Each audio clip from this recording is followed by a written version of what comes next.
My name is Juan Azal. I'm a partner at Winston & Strawn in the financial services, particularly the Fintech group.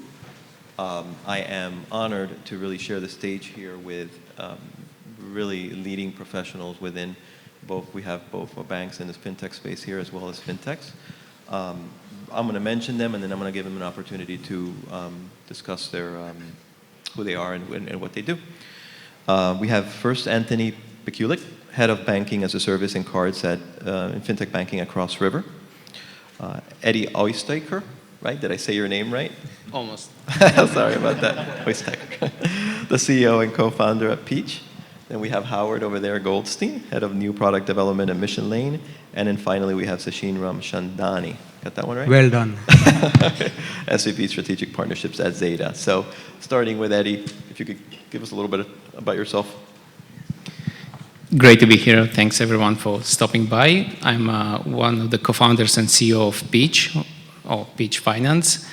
We provide post-origination loan management and servicing platform, which is API first, and it's very flexible. So you can virtually represent any asset class in our platform through customization.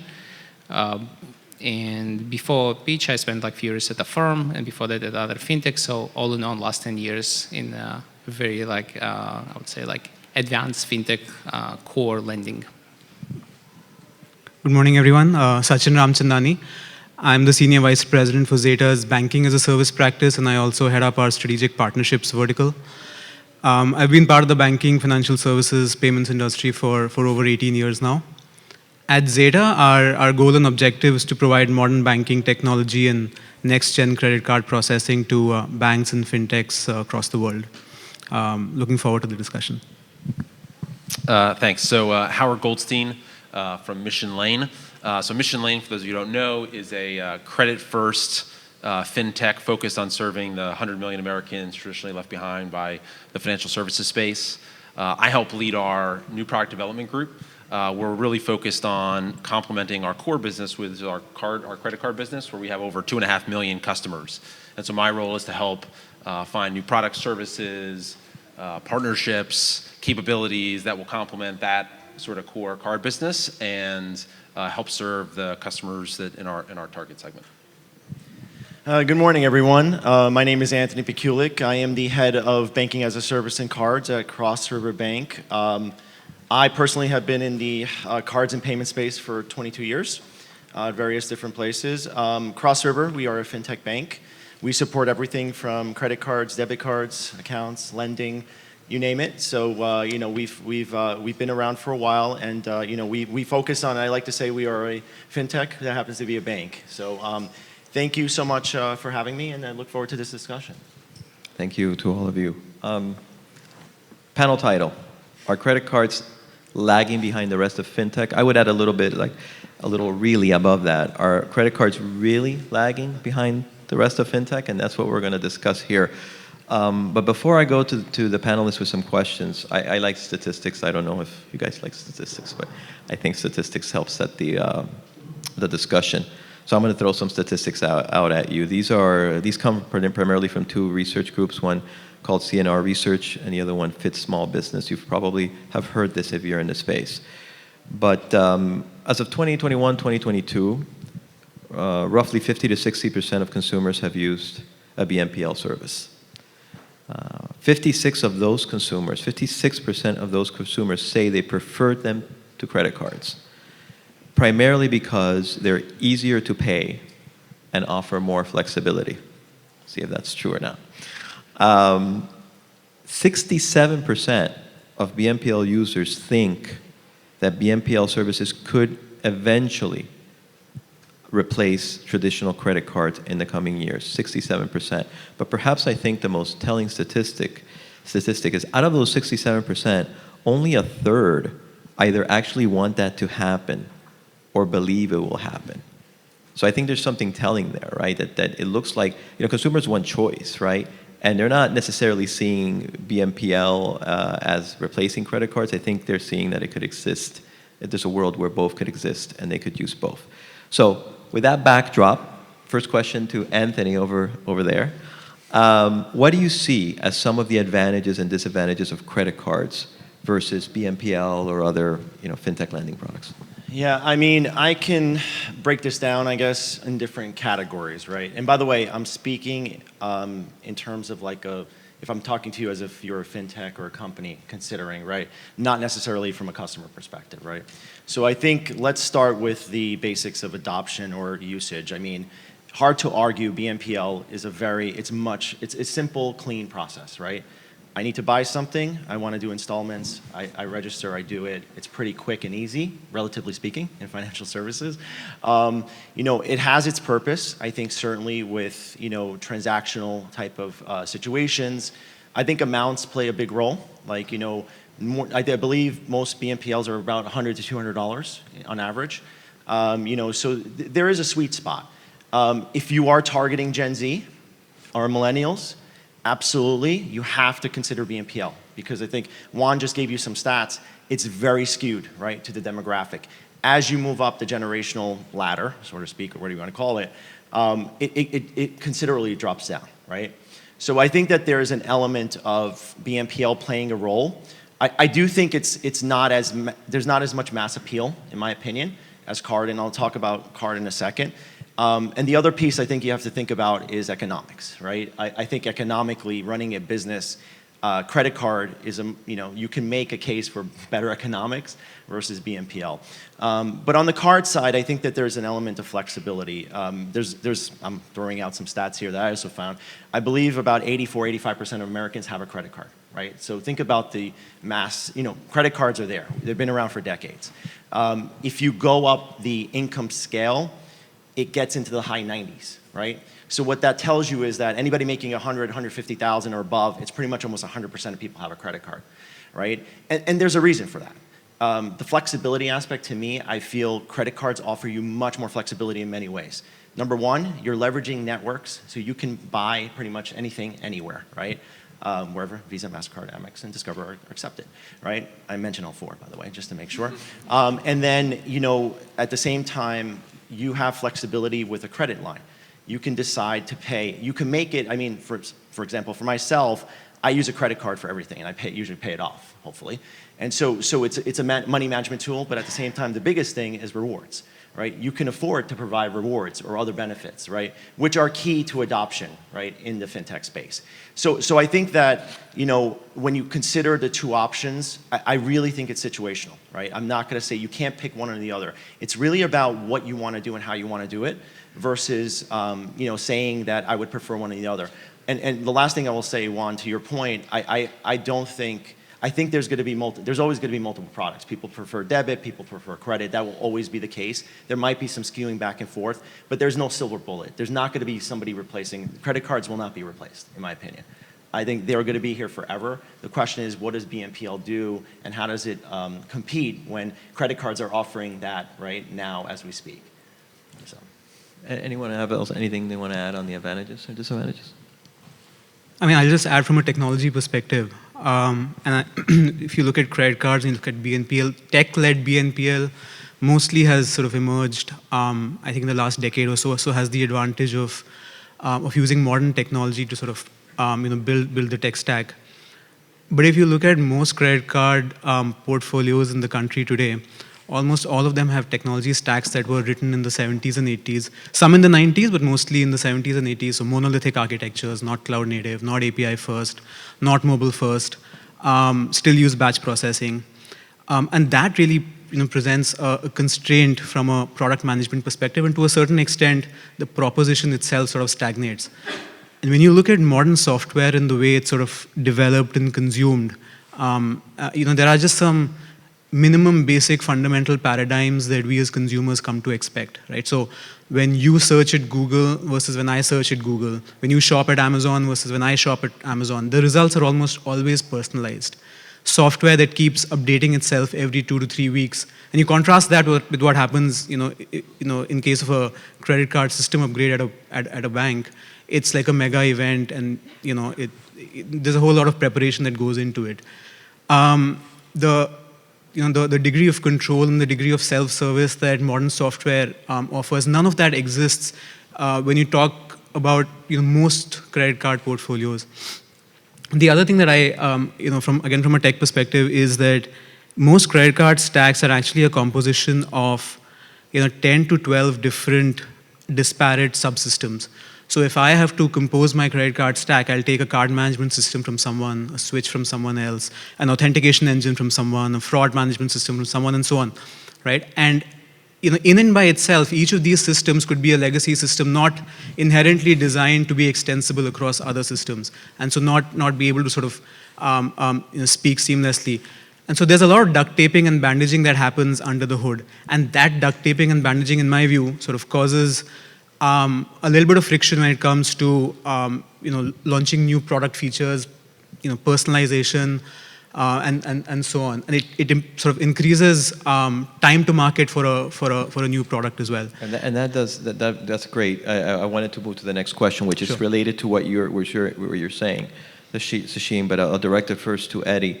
Is what are some of the latest innovations, to Sachin's point, right, that you're seeing in both the credit card space and the BNPL space? So Eddie. I'll just break this question into two parts, like what's happening in like buy now pay later space, and then what happens in the credit card.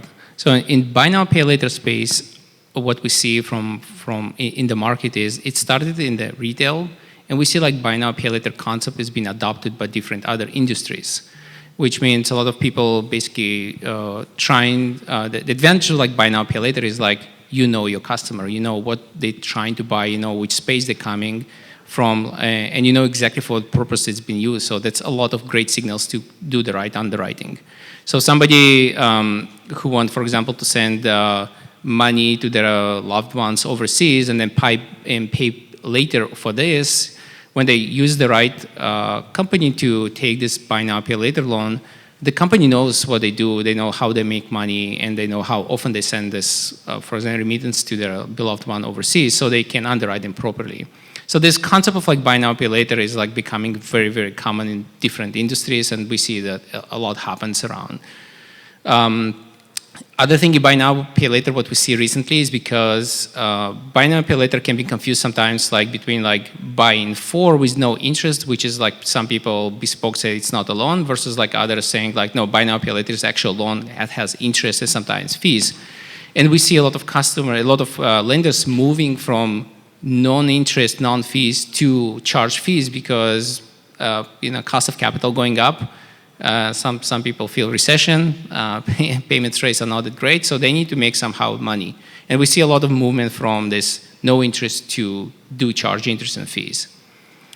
On the credit card side, we recently see a little bit of people starting to understand a little bit more concept of like, let us try to separate card from credit. So like almost like let us choose like two different systems. Like one is the card is the medium where you transact and transfer the money, and credit is almost like a separate product that historically it was all monolith, but if you break them in two, there is so much you can do on the credit side. You can even build buy now pay later on the credit cards, and I can tell you later more how you can do it. That's what we see like on credit cards. That's. Okay, thank you. Sachin, did you have something else that you wanted to say? And sorry, I had to cut you off before because I wanted to move to the next question, and you were already there. I generally have lots to say on technology when it comes to cards, but just building on what Eddie said, from our vantage point, we're noticing 2 or 3 sort of generic high-level trends. The first is around hyper-personalization, and if you sort of do a dispassionate review of most credit cards, what differentiates one credit card value proposition from another, it would have mostly been generic reward points, generic APR programs, and generic fees. But now there is this drive within the issuer, and sort of obviously because of the advent of new technology, to say that can I have unique experiences for each customer, whether it's sort of unique rewards, unique interest rates, unique PFM experiences, unique expense management experiences, and so on. So there is that element of hyper-personalization, and really the new technology stacks, with the underlying entity modeling and architectures allow you to do that. The second is around embeddable banking, And while this gets discussed a lot, credit cards really have to be about whether I can get contextual experiences when I need them. So if I'm at a merchant and I want to use my reward points, or if I want to convert a transaction to a loan, can I do that at the moment of truth? And so hyper-personalization in and by itself may not mean anything unless you sort of marry it with intelligent data insights and create contextual experiences. And then the third innovation that we are seeing is just around creating more meaningful digital experiences for end customers, whether it's rewards or whether it's subscription management and so on. So some of these ancillary trends are what we are noticing. Great. So we talk about innovation, we talk about all of this, right? But I think ultimately what innovation does, right, the reason we innovate is to improve the customer experience. So next question to Howard, who hasn't had an opportunity to speak yet. In what ways can innovation help improve the customer experience? And what are some examples you're seeing, particularly in the credit card space, in how innovation is helping to improve the customer experience there? Yeah, happy to touch on that one. It's interesting, both I think Eddie and Sachin really focused on, I think, a lot of sort of customer experience innovations that they're seeing. But for some segment, I might take a step back and sort of say, what ultimately is customer experience? It's ultimately about solving problems for consumers, solving a job that they have to be done. And I think many of the sort of items that Eddie and Sachin talked to, I think, are examples of that. But I think there are also large segments of the market where, like, the job to be done by credit cards is access to credit, right? Like, for a lot of Americans, just getting access to credit is the core issue. And I think that's a place where, in some ways, that's an innovation into itself. At Mission Lane and I think a lot of other places, there's really a focus on how do we speed our ability to bring more data to the underwriting table, and increase the ability to get to market faster and iterate more quickly with your underwriting models. And I think that enables ultimately you to give access to credit to more people at better prices. And that in and of itself, I think, is a huge customer experience. For customers who don't even have access to credit, that in and of itself is the customer experience. But I think for that same set of consumers, there's also, I would sort of say, a second, two other jobs to be done that I might hit on real quick. One is progress, right? I think a lot of those customers who don't typically have access to credit, what they're looking for is, hey, I got access to credit now, but how can I then grow? And that can mean a lot of different things. It's as much about the specifics of the product as also just from their own lives. And I think I think a lot of companies, and Mission Lane included, is looking at ways of how can we create pathways for consumers to grow. And I think the last thing I'd sort of say on that piece is I think that segment of consumers also is really focused on control. If you're living paycheck to paycheck, you're not really willing to, give your money to, automated money and all this sort of stuff. Every single dollar you're keeping track of. And so the more you can create experiences, I do think that's one of the things BNPL does, is you create a sense of control for consumers of like, oh, I'm buying this one thing. And I think in credit cards as well, there are some innovations going on throughout to sort of say, hey, how can we give consumers a little bit more control? How can we help them understand the purchases they're making? And how can we also make sure money moves as quickly as possible for consumers who typically don't get access to real-time money movement? So Mission Lane, again, better underwriting enables you to give people access to their money in real time in populations that typically don't get access to that. So I think that's just a different segment of the market where I think that customer experience means slightly different things than what we see in other places. Great, thanks. I think that we can have this discussion, personally being a regulatory compliance lawyer, without talking about risk, right? Particularly credit risk and consumer compliance risk. And drilling down even more so in there, fair lending, right? And UDAP. Big terms out there. In fact, I think a little bit later we're going to see as a keynote Rohit Chopra, who is likely to talk about. I think if he doesn't say the word UDAP or fair lending, I would be very surprised. He has been carrying the flag for this for a while, particularly when we talk about underwriting models, right? And decisioning made within those models in terms of AI and algorithms and things like that. So focusing on risk then here for a moment, this question comes back to Anthony. Do you view credit cards and BNPL fintech lending products as posing similar levels of risk? I have to be careful with this question. I'm just joking, 'cause we do both. No. I mean, there's certainly, look, I think credit card, because let me start with credit card for a second, right? We talk about credit building, we talk about secured cards, risk, relatively low, right? You're doing charge cards. There's different elements of risk associated with credit card. And then, one space we didn't even talk about was commercial space, or B2B, right? SMB, right? Presents different risks. So I think that the kind of overall risk profile of credit card is more complicated, right, than potentially BNPL. I think BNPL, again, we're seeing more, late payments. We're seeing in the BNPL space, which is not surprising given now adoption's grown, right? We're probably going to see some of that. So it's going to be interesting to see how all the players in the space address that, right, and ensure that the losses don't exceed, right, profit or revenue. So it is something that we have to be on the lookout for, because it is pretty easy. I pay for installments. I decide not to pay back. What happens, right? Especially for those that aren't reporting, right, to the credit bureaus. Is there any risk to the consumer? But I think, look, I mean, there's just one thing I will say, whether it's risk or compliance or anything else. Fundamentally, right, it is, we talk about it every day, and you have to, right? I try to turn it around and say compliance should be an asset. It really should, because fundamentally, like, if you get your act together, right, whether it be through technology, whether it be through just processes, procedures, and people on your side, your program will be more successful. Because a lot of times is that, we worry about user experience, which is important, but fundamentally at the end of the day, what's going to matter is the customer experience, and at the end of the day, can you actually keep the business alive, right? I mean, that's what happens, and that can kill you, definitely, in terms of where you are and where you want to be. So from a bank perspective, of course, we are always looking into it.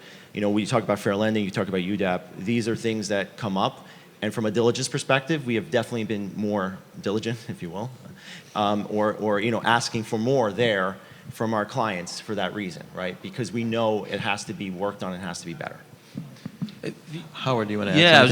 was just gonna add to that. I was gonna say I'm not sure there's one is higher risk than the other. You can look at all sorts of asset classes that have higher overall loss rates, but are actually, in some ways, you can manage the risk better. I think the way I sort of think about it is, regardless of which product you're in, it takes time to understand your risk. It takes time to build the capabilities to manage those risks. Whether it's compliance risk, is about building your organization. And if you're talking about credit risk, there's really no shortcut to doing testing, right? To do credit testing and to let that, if you're trying to measure ultimately, 15-month loss rates, like, you can't shortcut how long it's going to take you to measure 15-month loss rates. And so you've got to build that capability over time. And that to me is, I think, one of the key things for either one of these businesses. And I think, for Mission Lane, why we've started as sort of a credit first organization, is just recognizing that it's going to take us a really long time to build the capabilities, and for anyone to build the capabilities to manage risk in either business really effectively, whether it's compliance or credit. Yeah, I'll add one thing here from the legal space. What we have seen is, when you look at credit cards, right, and you look at the decisioning models, the credit models for credit cards, a little bit different than BNPL, right, in terms of the variables that are looked at, how they're weighed. They tend to be weighed more on credit scores, where BNPL can be looking at, 1,000 variables, right? And of course, we know some fintech partners have their own, proprietary credit scoring. So when you look at it perspective from a fair lending, you really need to understand what that model is doing, right? What are the variables it's looking at? How is it weighing those variables so you can do proper testing, right? As you mentioned, regression analysis and what's up from a compliance. Now, this is not a compliance conference, but I wanted to do, but I did want to put in my 2 cents there, because we do see, even among lending products, different compliance burdens, and you have to understand what you're looking at and what laws it implicates. Someone mentioned here, I think before, I think it was you, Eddie, segregating credit from the cards, right? Well, you could have a card, a prepaid card, right? And the minute you do overdraft, guess what? You have credit, and you got ECOA, you have Reg B you have to worry about. So, but there are ways to get there, but you always have to be sure, the lawyer in me will tell you, always make sure that you understand the laws and regulations that you are implicating by making changes to those particular models, which is a good segue to the next question, right, in terms of change management, right? this goes to Sachin first, and then Eddie, you can add in. How important is technology, right? And I'm talking about AI, automation, everything else, in meeting these compliance obligations we're talking about, particularly in the context of change management. And I'll just add one thing that surprised me, and I've been doing the conference circuit like a lot of other people, there's a lot of reg tech companies out there, right? There's a ton with booths. And it tells you, right, there's a market for this. So how strong, how do you think, how important is that technology, Sachin? Extremely important. It's a short answer. But the way I would articulate this is to say that if you look at legacy tech, mostly, they would think about compliance as something that needs to be managed outside the product, right? Which means an additional investment of time and effort and resources, right, and capital. With modern tech, you have really the opportunity to think about compliance management from first principles.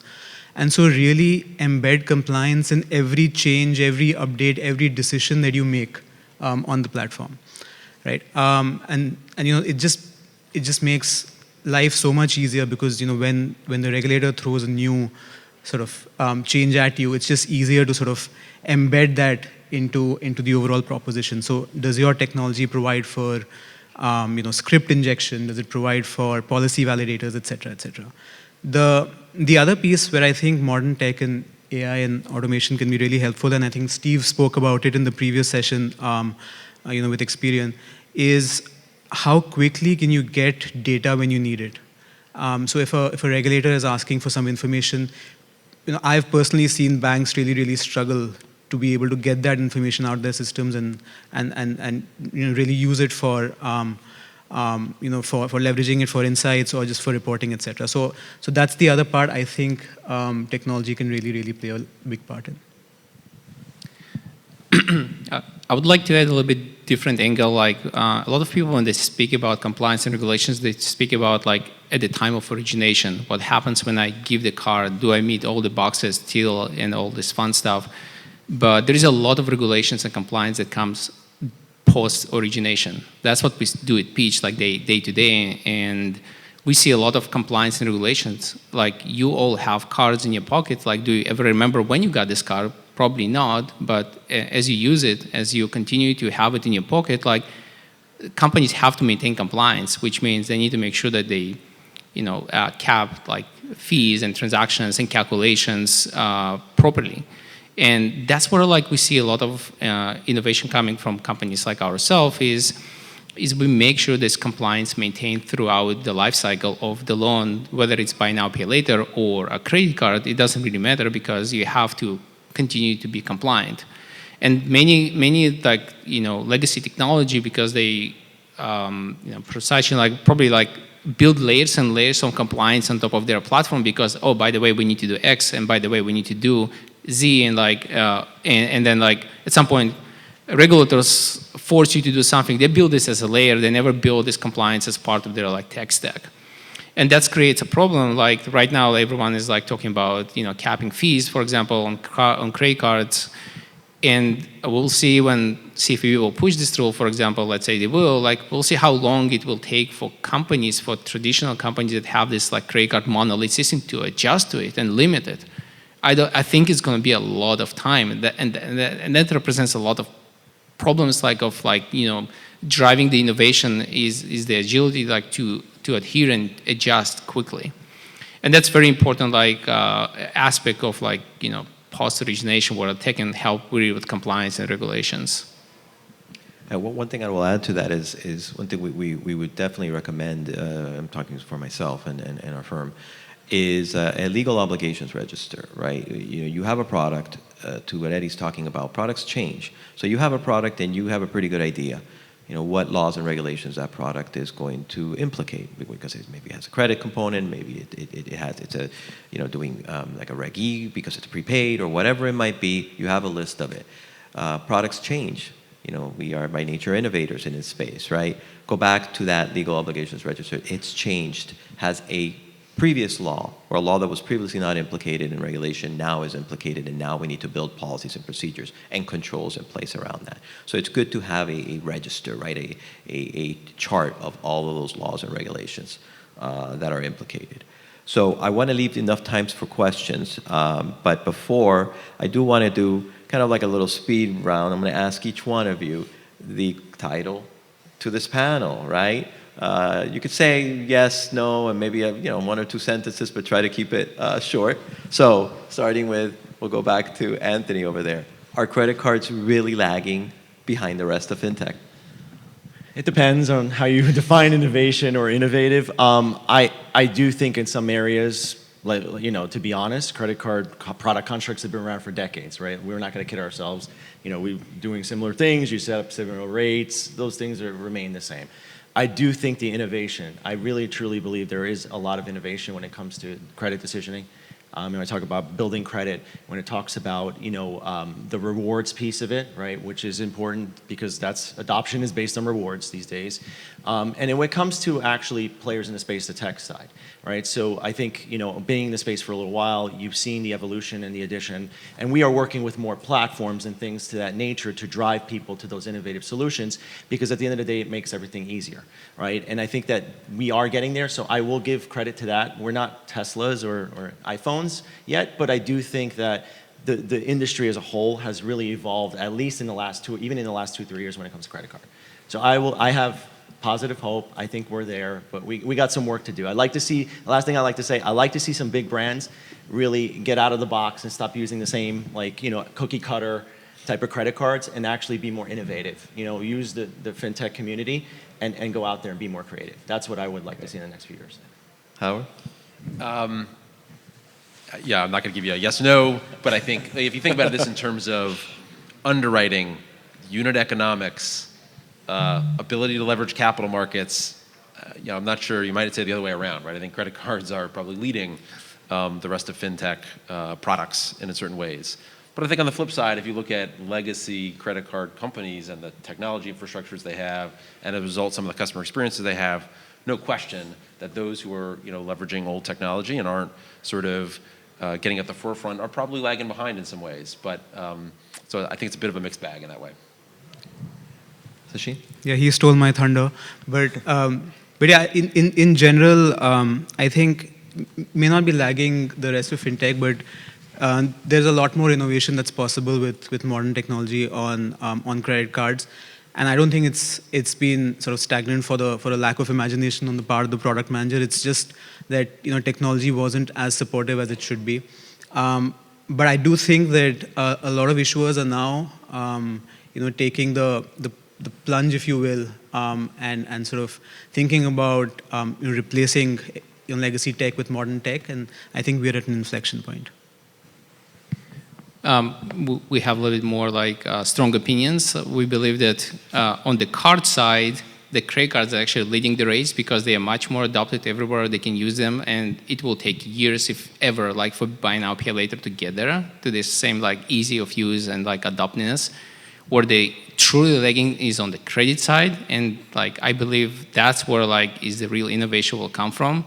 Is you can define much better experiences if you control the credit in a much flexible way. So you can achieve what experience buy now, pay later provide to customers, the flexibility, the ability to decide how much they want to pay, when they want to pay, when they should get paid back on their terms and not just a monthly statement because I cannot pay more than frequently than that, or I can break it down.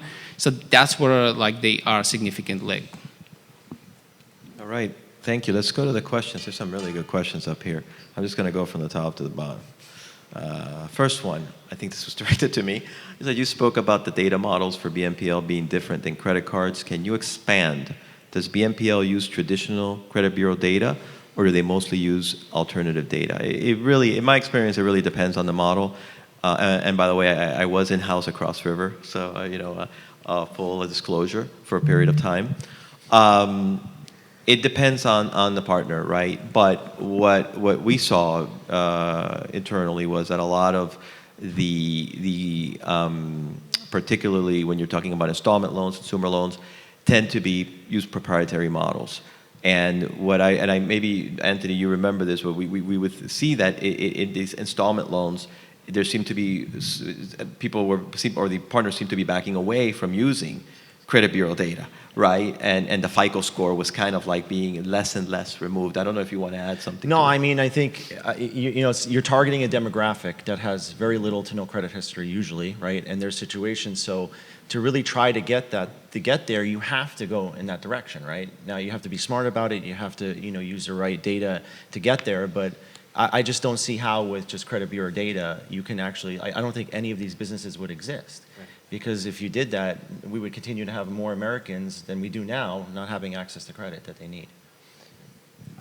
Go ahead. I'll maybe not disagree completely, but I'll just sort of say I think there are certainly populations, where I agree is there's certainly populations where there is no credit bureau data and you need to be using alternative data. I'm 100%, and if you don't do that, you're not going to be able to offer access to credit to those.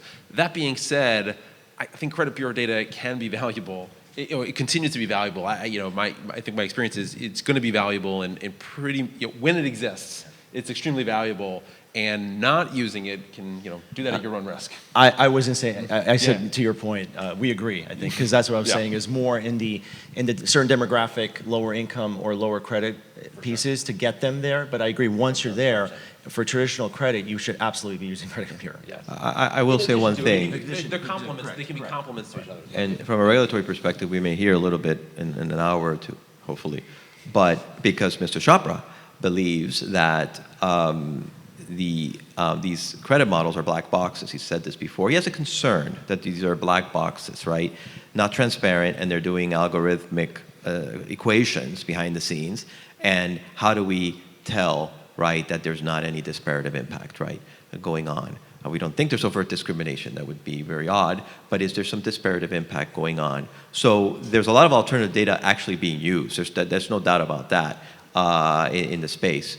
And so that's one of the challenges that we really need to get to the regulators to give us some clarity as to what their expectations are on both the banks and the fintechs. And when you're looking at a credit model, how you need to validate the model and ensure that it is not perhaps creating inadvertently, because I really believe it's inadvertent if it does happen, disparative impact. So, okay, so next question. BNPL, okay, this is almost a statement, but I like it.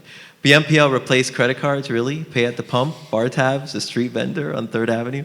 The question is hyperbolic. I think, I will say one thing, I think that this question, I couldn't obviously list every single stat, was done in the context of large purchases, right? Do you use a credit card or BNPL for a large purchase rather than just, for every day? But it makes the point that ultimately, and maybe that's why only a third of people want that to happen, because they want to be able to use it. But I'll let the panel add anything to that. I think the first question I got, I said the same thing. I just don't see it replacing. I get what you're saying. I think that there are like situations where it can work, but like small ticket items, all those other things we do, all the expenses we do, the credit card just makes sense, or debit, right? And let's just be honest. So I just don't see it happening that BNPL would replace credit cards. Okay, let's go to the next question. Maybe we can get through all of them. Is there a risk that traditional credit products models will not perform as well due to the fact that most are blind to BNPL debt? That's a great question. Anyone want to tackle that one? I mean, it's definitely a risk. Obviously, the credit bureaus are, in each of their own ways, are thinking about how to, and taking different approaches to include BNPL debt in some ways. And here you're really talking about that paying for type BNPL debt. If you're talking about, sort of longer term point of sale installment loans, those are on the credit bureaus.